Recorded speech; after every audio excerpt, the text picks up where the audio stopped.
Bonjour ou bonsoir à toutes et à tous et bienvenue à l'écoute de cette nouvelle vidéo. Je vais essayer dorénavant d'enregistrer et de mettre en ligne une vidéo par semaine, mais ça risque d'être difficile. Ces derniers temps, je n'ai pas pu en mettre parce que j'ai eu des problèmes techniques. Je suis vraiment pas un spécialiste de tout ce qui est technique, micro, caméra, etc. Donc je fais avec des petits moyens artisanaux, on va dire. Mais c'est vrai que là, ces derniers temps, c'était vraiment problématique. Je vais quand même essayer de faire une vidéo par mois. Aujourd'hui, je vous propose une vidéo de, la première vidéo touchant à l'éthique, donc le comportement chrétien adéquat. Donc c'est ce qu'on appelle l'éthique, hein, c'est l'étude du comportement, la réflexion sur ce que doit être le comportement chrétien. Et donc il y aura 3 vidéos sur le thème faire la volonté de Dieu. Et donc cette fois-ci, cette première vidéo, ce sera pour sous-titre les 4 filtres. Donc faire la volonté de Dieu, les 4 filtres. Et dorénavant, dans la description du document, dans la description pardon, de la vidéo, vous trouverez un lien vers un PDF qui vous permettra d'avoir le texte de la vidéo. Et dans le texte de la vidéo, en bas de page, vous avez des notes marginales donc des choses que je ne dirai pas à haute voix, notamment les références. Je cite toujours des textes bibliques et la référence, sauf exception, je ne la dirai pas pour alléger un peu la vidéo, mais vous aurez les références et un certain nombre parfois d'explications subsidiaires, je dirais, se trouveront en note marginale sur le PDF que vous pourrez regarder sur votre ordinateur ou bien imprimer. Par ailleurs, je vous invite à vous abonner à la chaîne, à cliquer sur la petite clochette une fois que vous vous êtes abonné, de façon à ce que vous puissiez être informé directement des nouvelles mises en ligne. Alors comme je vous dis, normalement il y en aura dorénavant une par semaine, mais au moins vous aurez confirmation et vous penserez à les regarder. Et je vous invite également à mettre des commentaires, jusqu'à présent je n'en ai eu qu'un. Je vous invite à cliquer sur le pouce bleu, pointer vers le haut, de façon à ce que YouTube suggère plus facilement les vidéos de foi vivante quand quelqu'un a fait une recherche en rapport avec les mots-clés. Plus les gens ont liké, si je puis utiliser ce terme, ce terme que je n'aime pas beaucoup, mais je n'en trouve pas d'autres dans le contexte. Donc plus les gens ont liké, plus facilement les vidéos sont suggérées, donc je me permets de vous inviter à le faire abondamment. Ceci étant dit, donc je suggère d'aborder donc ce thème, de faire la volonté de Dieu. Faire la volonté de Dieu, c'est évidemment un souci constant pour les croyants, en particulier pour nous chrétiens. Il est important de chercher à savoir comment prendre une décision. Nous cherchons l'aide de Dieu dans nos prises de décision.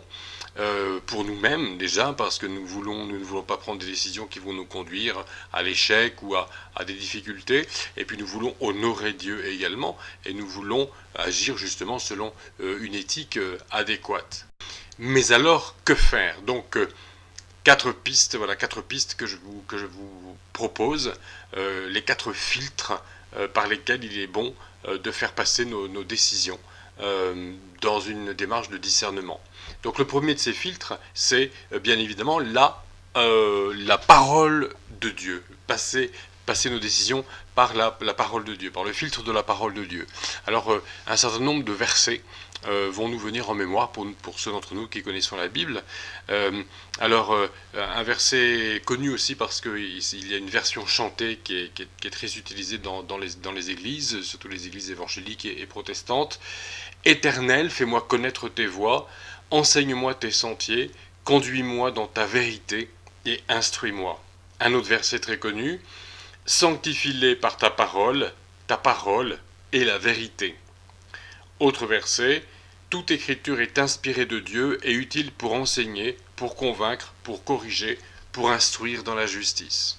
Et encore un verset, on pourrait en citer encore beaucoup plus, mais là je vais en citer un supplémentaire. Mais quand, pardon, et là c'est Paul qui parle, mais quand nous-mêmes, quand un ange du ciel annoncerait un autre évangile que celui que nous vous avons prêché, qu'il soit anathème. C'est-à-dire que si quelqu'un vient annoncer une autre doctrine chrétienne que celle qui est contenue dans la Bible, eh bien que ce faux enseignant soit écarté. La Bible se présente donc comme la parole de Dieu, la parole révélée de Dieu, et si on croit que la Bible est la parole de Dieu, eh bien, et que si on veut aussi être cohérent avec ses convictions, il est clair que le premier filtre par lequel doivent passer nos décisions, c'est cette révélation écrite, la révélation biblique. Et la confession de foi traditionnelle des baptistes nous dit que cette Bible, cette révélation écrite, cette révélation chrétienne est l'unique pierre de touche de toute doctrine et de toute pratique dans la vie chrétienne, l'unique pierre de touche de notre éthique et de notre théologie. Dans la Bible, Dieu dispense aux croyants un merveilleux enseignement sur les vraies valeurs à mettre en œuvre pour vivre dans la sanctification, pour vivre dans l'amour, pour vivre une spiritualité profonde. Et la connaissance de la parole de Dieu, le recours inlassable à cette parole, est la première étape de quiconque cherche à connaître la volonté de Dieu, la volonté céleste, je dirais, cette volonté qui nous dépasse, qui est bien supérieure à la nôtre. La parole de Dieu donne des ordres et elle pose des interdits, même si ces notions-là ne sont plus très populaires. On n'aime pas s'entendre dire, et même quand on est en recherche spirituelle, bien souvent, on n'aime pas s'entendre dire qu'il y a des choses qui sont interdites et d'autres qui sont obligatoires. Et pourtant, tous les chrétiens reconnaissent que le péché existe. Or, qu'est-ce que le péché, sinon la transgression d'un impératif ou d'un interdit donné par Dieu? C'est en tout cas ce que nous dit la Bible en Matthieu... en 1 Jean 3,4, pardon, là pour le coup je vous donne la référence. Alors par ces impératifs et ces interdits, Dieu nous donne des indications claires sur sa volonté. Alors cependant la Bible n'est bien sûr pas un simple recueil de règles à respecter sous peine de jugement, et ça ne s'arrête pas là, parce que bien sûr la Bible n'est pas le code pénal, c'est pas non plus le code civil, ni le code de la route, ni un livre de cuisine. Dieu nous montre dans la Bible également l'art de vivre et la mentalité nouvelle dans laquelle il veut que nous progressions, dans laquelle il nous invite à progresser. Lorsque je dois prendre une décision, et lorsque je dois agir d'une façon ou d'une autre, je suis amené à me poser la question de la loi de Dieu à appliquer de façon immédiate, mais aussi, je dois chercher, enfin il est bon de chercher à savoir si telle ou telle attitude est vraiment de nature à me faire progresser dans l'art de vivre que Dieu veut pour moi. Ainsi, la méditation de la Bible, plus particulièrement des évangiles, dans l'Ancien Testament également le livre des Proverbes, plus particulièrement peut-être dans l'évangile les paraboles, le sermon sur la montagne qui se trouve donc dans l'évangile de Matthieu du chapitre 5 au chapitre 7. Tous ces passages sont particulièrement riches pour nous imprégner de cet état d'esprit dans lequel le Seigneur veut que nous progressions. Donc c'est pas simplement on fait ci, fait pas ça, mais c'est également s'imprégner d'un état d'esprit pour progresser dans ce qui est véritablement un art de vivre. Alors il existe toutefois des situations où la réponse à un dilemme n'est pas dans la Bible, des questions qui n'ont rien à voir avec la recherche de la vérité religieuse. Si je dois prendre tout de suite une décision, ce n'est pas forcément de l'ordre de la doctrine chrétienne, de la vérité religieuse, mais parfois mes décisions doivent être prises simplement dans le domaine de la réalité individuelle du moment. On entend parfois dire que la Bible est un mode d'emploi pour la vie. Alors c'est une expression qui suggère qu'en cas de décision à prendre ou de problème à résoudre, je n'aurai qu'à ouvrir ma Bible à la bonne page pour en suivre les instructions. Alors certes, il est vrai que j'ai besoin d'être intimement imprégné de la connaissance de la révélation divine, j'ai besoin de connaître les lois de Dieu, les décrets de grâce de Dieu, ses déclarations d'amour, ses promesses. Mais ma vie n'est pas une tondeuse à gazon. L'écriture elle-même ne se présente pas comme un grimoire de formules magiques, ni comme un manuel ayant réponse à tout dans toutes les situations. Au contraire, la Bible nous indique des pistes, elle nous donne des pistes pour exercer notre discernement lorsque la connaissance de la vérité ne suffit pas à faire face à la réalité. Et une de ces pistes que Dieu nous donne, c'est donc le deuxième filtre à utiliser pour le discernement, c'est le bon sens. La Bible elle-même nous dit que nous devons utiliser notre jugeote. Les évangiles synoptiques, c'est-à-dire sur les 4 évangiles, les 3 évangiles qui montrent à peu près la même chose, les mêmes événements de la vie de Jésus, Matthieu, Marc, Luc, alors que Jean montre donc une optique complémentaire. Donc les évangiles synoptiques, ce sont Matthieu, Marc et Luc. Donc les évangiles synoptiques montrent que Jésus, quand on lui demande de résumer la loi de Dieu, il cite la Torah. Donc il cite les livres de Moïse, et particulièrement donc Deutéronome 6. Écoute Israël, l'Éternel, ton Dieu est un seul, et l'Éternel est un. Tu aimeras l'Éternel, ton Dieu, de tout ton cœur, de toute ton âme et de toute ta force. Et Jésus, d'après les synoptiques, donc les 3 synoptiques sont d'accord pour dire que Jésus ajoute et de toute ta pensée. Donc de tout ton être, le cœur, l'âme et la force, donc l'être intérieur, le cœur et l'âme, la force, il y a l'idée quand même d'un passage à l'acte, et puis de toute la pensée, on revient à l'être intérieur, mais là, la pensée c'est l'intellect. Le terme grec utilisé dans les synoptiques, c'est dianoia, qui fait référence très clairement à l'intellect. Ainsi, c'est non seulement émotionnellement, spirituellement et dans mes actes, mais aussi intellectuellement, que nous devons montrer à Dieu que nous l'aimons. Et ça, c'est important à avoir à l'esprit, justement, à avoir en tête quand nous avons une décision à prendre et que nous sommes dans un cheminement de discernement. Par ailleurs, l'apôtre Paul exhorte aussi très souvent ses lecteurs à mettre en œuvre leur intelligence. Lui utilise un autre terme grec que le terme phronésis, et ce terme implique aussi très clairement la capacité intellectuelle, la capacité à comprendre. Dans certains cas, un acte peut être conforme aux principes généraux de la loi de Dieu, donc apparemment ne pas être souillé par le péché. Donc il peut aussi être en apparence empreint d'amour, et pourtant il peut me conduire ou conduire d'autres personnes à la catastrophe. Et c'est donc là que mon intelligence, don de Dieu, doit entrer en jeu. Dieu ne veut pas que je me mette inutilement ou que je mette quelqu'un d'autre que moi-même, que je mette autrui en péril au mépris du bon sens. Nous lisons dans l'Ancien Testament un reproche que Dieu fait aux Israélites en ces termes: c'est une nation qui a perdu le bon sens et il n'y a en eux point d'intelligence. C'est un reproche que Dieu fait à une nation, à une personne, à une église, à un peuple qui agit en dépit du bon sens. Donc Dieu peut être amené à nous reprocher d'avoir agi en dépit du bon sens, même si nous avons agi sous une soi-disant bonne intention, en croyant bien faire, mais en faisant n'importe quoi quand même.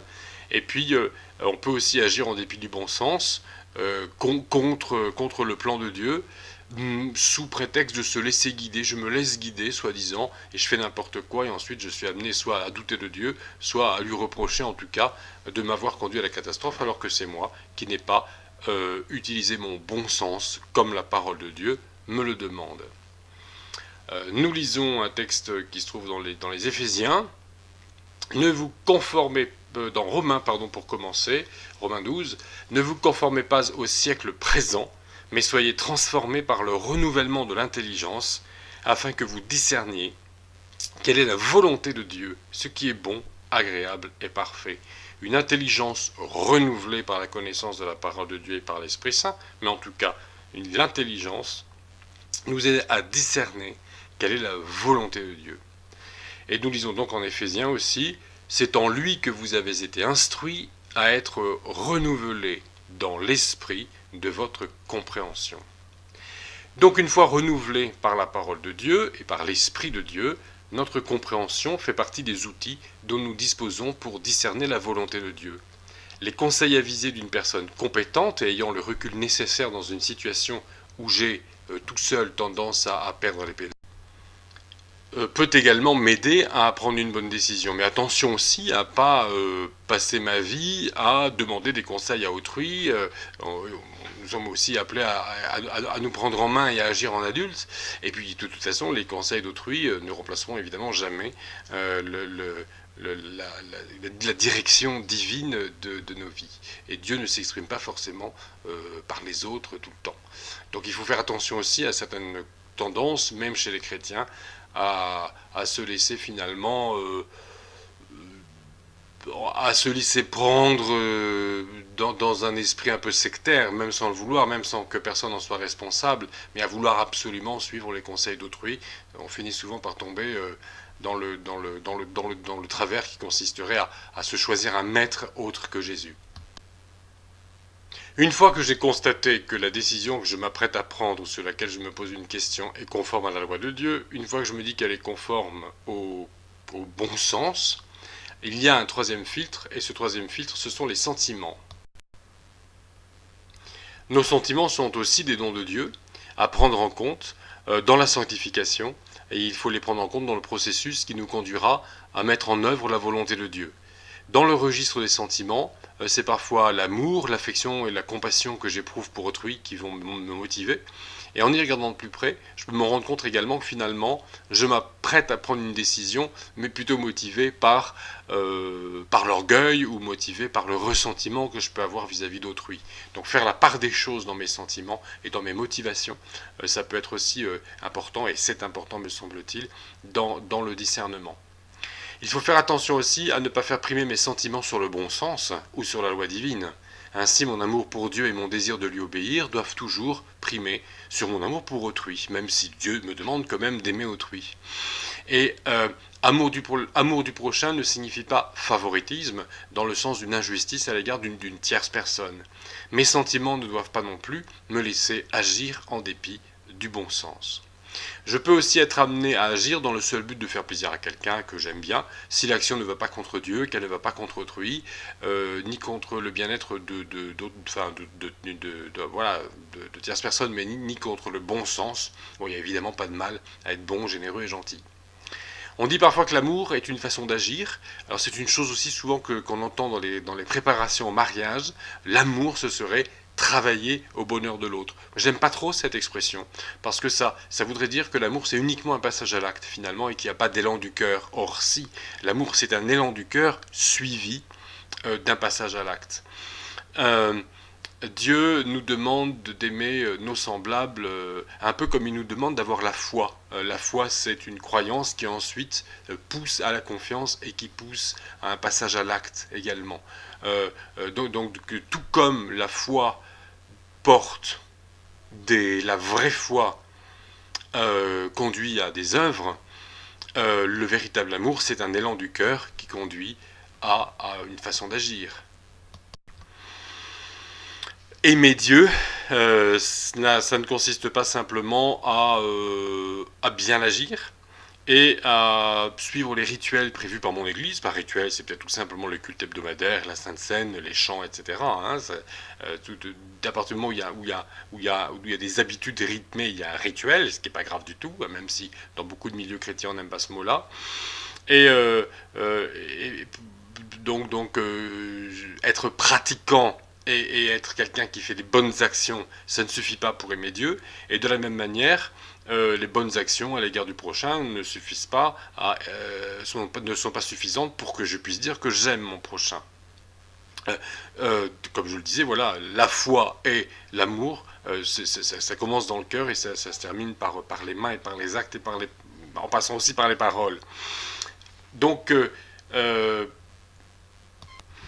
pour être vraiment des marques d'amour, mais les bonnes œuvres que j'accomplis pour Dieu et pour le prochain doivent être motivées par un élan du cœur, comme je le disais. Et un élan du cœur, bien, qu'est-ce que c'est qu'un élan du cœur? C'est un sentiment, c'est une attitude qui n'est pas de l'ordre du bon sens ni de la loi, mais qui est de l'ordre des sentiments. C'est le sens, me semble-t-il, de ce que l'apôtre Paul dit dans un texte extrêmement célèbre, où il dit « Quand je distribuerai, quand bien même je distribuerai tous mes biens pour la nourriture des pauvres, quand je livrerai même mon corps pour être brûlé, sous-entendu pour la bonne cause, si je n'ai pas l'amour, cela ne me sert de rien. » Donc accepter d'être ruiné physiquement et matériellement pour autrui, c'est pas encore ça l'amour d'après Paul. Euh, Travailler au bonheur de l'autre, c'est bien, mais c'est encore mieux et c'est vraiment de l'amour si c'est motivé par un élan du cœur plutôt que par la crainte, l'obligation ou par l'intérêt. Ceci dit, c'est déjà mieux que rien quand on fait les choses par crainte ou par obligation. À partir du moment où l'autre ou autrui est servi, où on fait le bien, il y a quelque chose de positif. Mais enfin, c'est pas forcément de l'amour, quoi. Nous savons aussi qu'à l'inverse, un amour qui serait uniquement sentimental et qui ne donnerait pas lieu à un passage à l'acte, eh bien ce ne serait une émotion inutile, voire même douloureuse. J'imagine par exemple que j'aime mes enfants uniquement de façon sentimentale, et même verbalement, en leur disant voilà je vous aime, mais que je ne m'occupe pas d'eux et que je ne leur montre aucune marque de mon amour, aucune marque d'affection dans les gestes du quotidien. Et puis voilà, dans les marques d'amour telles qu'on peut les montrer aussi physiquement, quelque part, ce serait très très traumatisant. Autant ne pas les... Enfin, j'irais même jusqu'à dire que ça ne leur servirait à rien.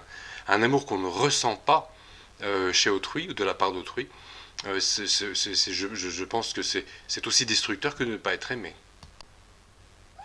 À l'inverse, s'occuper de ses enfants, les nourrir, les vêtir et les héberger sans qu'il y ait véritablement quelque chose qui vienne du cœur, faire les choses uniquement par devoir, par obligation, aussi c'est très certainement pour les enfants, et même une fois devenus adultes, quelque chose de très traumatisant. Alors je vais lire à cet égard un passage de l'épître de Jacques, où Jacques écrit, donc Jacques le frère de Jésus, écrit Mes frères et sœurs, à quoi sert-il à quelqu'un de dire qu'il a la foi s'il n'a pas les œuvres? La foi peut-elle le sauver? Si un frère ou une sœur sont nus et manquent de la nourriture de chaque jour, et que l'un d'entre vous leur dise Allez en paix, chauffez-vous et rassasiez-vous, et que vous ne leur donniez pas ce qui est nécessaire au corps, à quoi cela sert-il? Il en est ainsi de la foi, si elle n'a pas les œuvres, elle est morte en elle-même.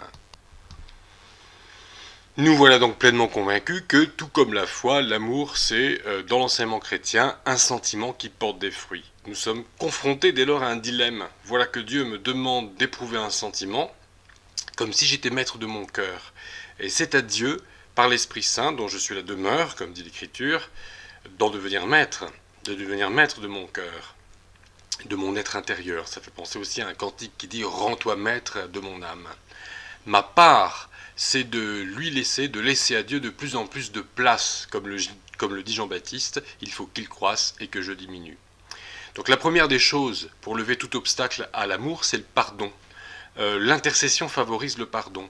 La plupart du temps, quand on prie régulièrement pour quelqu'un, parce que la prière est empathie et parce qu'elle est communion avec Dieu, alors la haine s'estompe et le pardon vient. Donc, au sujet du pardon, je vous invite à jeter un œil sur les trois vidéos qui ont été réalisées donc dans la série sur la chaîne Foi Vivante sur ce sujet. Le quatrième filtre, enfin, c'est le désir. Au plus profond de nous-mêmes sont enfuis nos instincts les plus charnels, nos envies, nos pulsions plus ou moins avouables. Dans notre subconscient gisent des pulsions comme la colère, les fantasmes sexuels, la gloutonnerie, l'appât du gain, l'orgueil, qui en fait à l'origine sont des pulsions saines données par Dieu, mais qui ont été dégénérées, souillées par le péché. C'est la sanctification qui permet à ces pulsions de redevenir ce que Dieu en avait fait. La gloutonnerie redevient, sous l'effet de la sanctification, elle redevient un appétit mesuré, indispensable à la survie du corps et facteur d'un plaisir sain procuré par une utilisation saine des dons de Dieu. La colère fait place à un saint rejet de tout ce qui offense Dieu. Les pulsions sexuelles permettent enfin de mener une vie conjugale stable et heureuse, ou de vivre dans une chasteté épanouie grâce à la sublimation, c'est-à-dire la canalisation de l'énergie sexuelle dans les autres domaines de la vie au service de Dieu et d'autrui. L'orgueil doit disparaître pour rendre sa place à l'honneur dont il est question dans la Bible, c'est-à-dire la dignité de celui qui vit honnêtement et dans l'amour du prochain. Si l'orgueil est le premier des péchés, chronologiquement dans la Bible, l'amour-propre, c'est-à-dire le souci d'être digne et la capacité de s'accepter tel que l'on est, tout en ayant le souci de devenir meilleur, est une grande vertu. Si nous traduisons 2 Corinthiens 5,9 littéralement, nous lisons « nous mettons tout notre honneur à lui être agréable. Voilà ce que redevient l'orgueil dans une âme sanctifiée. Ainsi, une fois sanctifiés, nos désirs peuvent être eux aussi des outils pour discerner la volonté de Dieu. Une fois que j'ai fait passer mon intention par les 3 premiers filtres, la loi de Dieu, le bon sens et les sentiments, et si en plus de cela j'éprouve un vif désir de mener le projet à bien, il se peut fort que ce soit un signe supplémentaire que telle est pour moi la volonté de Dieu. Si en revanche tout concorde du point de vue de la loi divine, du bon sens et de mes sentiments pour autrui, mais que je n'ai pas du tout envie d'aller plus loin, je peux alors me poser la question de savoir pourquoi Dieu ne suscite pas en moi le désir d'agir. Il me faudra alors passer la décision inverse par par les filtres successifs. La question étant, alors si je prends la décision de ne pas faire, de ne pas mener ce projet à bien, si je prends la décision négative, eh bien, est-ce que cette décision négative sera conforme bon, elle est certes conforme à mon désir, mais sera-t-elle conforme à la loi divine, au bon sens et au sentiment ? Dieu ne me demande pas nécessairement de me mettre dans une situation pour laquelle j'ai de l'aversion. Il ne me demande pas forcément de m'associer de façon durable avec quelqu'un avec qui je ne m'entends pas. Il ne me demande pas forcément de former un binôme ou une équipe. Et il ne me demande certainement pas de former un couple au sein duquel tout le monde souffrira. Certes, je dois parfois faire preuve d'abnégation et accepter de m'engager dans des situations qui engendreront des difficultés, mais il est d'autres situations où ma souffrance émotionnelle et sentimentale et la souffrance émotionnelle et sentimentale des autres n'apporteront rien à qui que ce soit. M'engager volontairement dans une situation où je souffrirai inutilement relève du péché d'orgueil. En effet, une telle attitude suggère l'insuffisance des souffrances du Christ en croix. Le Messie souffrant dont nous parle Ésaïe, eh bien c'est le Sauveur, c'est le Christ Sauveur, ce n'est pas moi. Donc ma motivation peut aussi, en agissant d'une façon qui va me faire souffrir, ça peut aussi être l'orgueil, parce que ça peut être le désir d'attirer sur l'attention, sur le bon chrétien, plein d'abnégation que je suis. Donc il faut réfléchir à toutes ces choses-là avant de m'engager. La souffrance est mauvaise, elle ne vient pas de Dieu, mais elle vient du diable. La souffrance n'est pas aimée de Dieu et elle n'est donc pas une fin en soi. La souffrance, au même titre que le péché, est une manifestation du mal. Elle doit être évitée à chaque fois que c'est possible.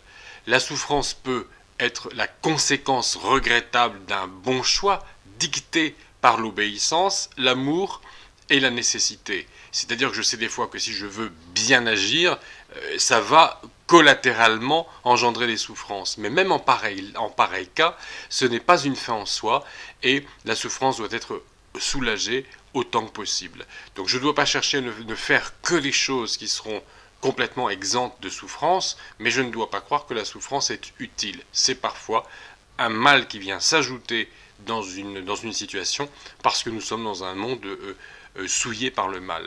Mais la souffrance n'est jamais une fin en soi.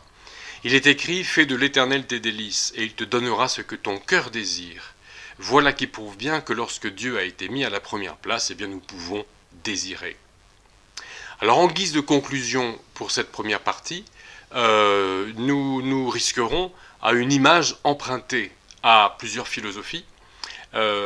Si notre cœur est au-dessus de notre ventre, c'est parce que nos sentiments doivent dominer nos envies et nos pulsions. Si notre tête est plus haut que notre cœur, c'est parce que notre bon sens doit dominer nos sentiments. Et en tant que chrétien, nous pouvons ajouter que si le ciel est au-dessus de nos têtes, c'est parce que la loi divine est au-dessus de notre bon sens et doit le dominer. On a donc ces 4 filtres dans cet ordre, la loi de Dieu, le bon sens, les sentiments et les envies. Alors les 2 prochaines vidéos seront consacrées au même sujet. Nous tâcherons dans la vidéo suivante d'éviter les pièges tendus par les fausses conceptions de la volonté de Dieu. Et enfin, nous examinerons des situations concrètes où mettre en pratique les principes bibliques et spirituels que nous venons d'exposer. Je vous souhaite une excellente continuation avec le Seigneur. Et donc je vous invite à réfléchir un peu à toutes ces choses, comme je m'y invite moi-même, parce que faire la volonté de Dieu, c'est évidemment le but de toute personne en recherche spirituelle.